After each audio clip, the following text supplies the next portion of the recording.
Good morning, I am Jeevan from grade 10. Today I am explaining about chapter 2 sets. Set a collection of well-defined object or element usually denoted by curly bracket. Example, the days in a week. Second one, the digits in a Ramanujan number. B is equal 1729.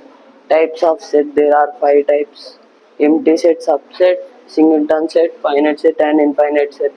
Empty set, whole number less than 0 or null set. Subset, A is equal 2, 3, 5, B is equal 1, 2, 3, 4, 5. Singleton set, the even prime number.